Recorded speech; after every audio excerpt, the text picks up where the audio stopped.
famous quotation that you wrote long time back, that when relationship become ownership, then life becomes a series of tensions. So would you like to tell the audience what do you mean by that quotation of yours?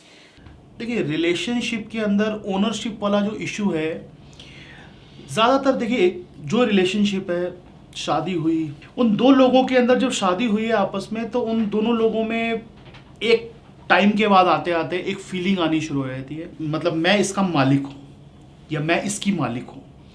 ये जो कहेगा वो मुझे पता होना चाहिए, ये जहाँ जा रहे हैं वो मुझे मालूम होना चाहिए, ये इतने बजे क्यों नहीं आई वो मुझे मालूम होना चाहिए।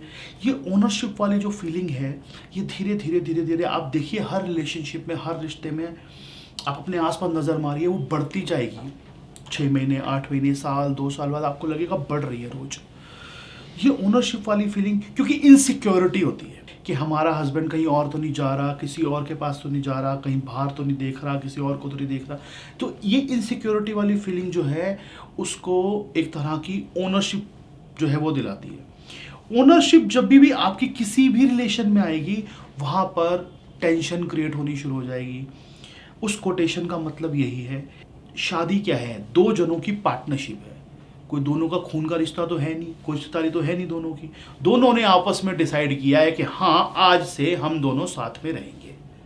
एक कॉन्ट्रैक्ट है, जो अनरिटन कॉन्ट्रैक्ट है। जो शादी में 7 फेरे लगाते हो ना आप, वो 7 फेरे एक्चुअली वो कॉन्ट्रैक्ट है, और जो आग जल रही है वो सिग्नेचर है आपके।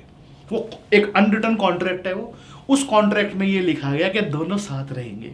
अब 7 जन्म की कोई बात नहीं है, लोगों ने खुद ही बना दिया। इस जन्म की बात है कि हम साथ रहेंगे, इस जन्म में हम साथ रहेंगे और हम साथ में अपनी लाइफ बिताने की कोशिश करेंगे।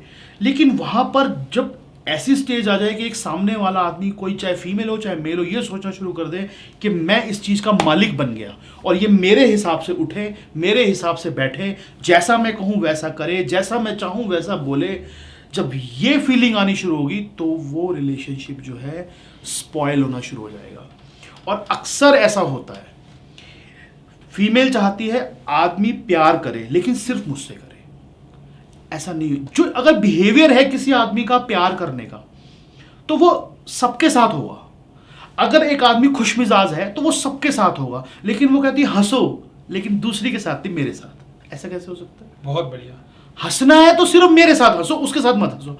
लेकिन फिर अगर आप उस जगह रोक रहे हो उसको, तो वो आपके साथ भी नहीं हंस पाएगा, क्योंकि खुश मिजाजी को ही खत्म कर रहे हो आप। फिर एक फूल है, उस फूल को अगर ये बोला जाए कि सिर्फ मुझे ही इसकी खुशबू आनी चाहिए, तो इसका मतलब आप फूल की खुशबू खत्म कर रहे हो। वो किसी को भी नहीं आएगी, सामने वाले को भी नहीं आएगी और आपको भी नहीं आएगी। लेकिन आप चाहते हो मुझे आए और सामने वाले को ना आए। ऐसा नहीं होता कभी भी, ये नेचर का रूल नहीं है। अगर आप उसका बेसिक बिहेवियर को मार रहे हो तो आपके लिए भी मर जाएगा।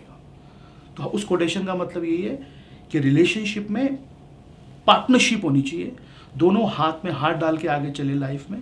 ओनरशिप वाली फीलिंग जहां आएगी वहां टेंशन क्रिएट होती है। This is excellent, this is just mind blowing stuff.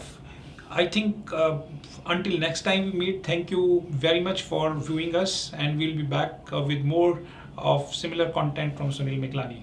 शुक्रिया। Thank you very much.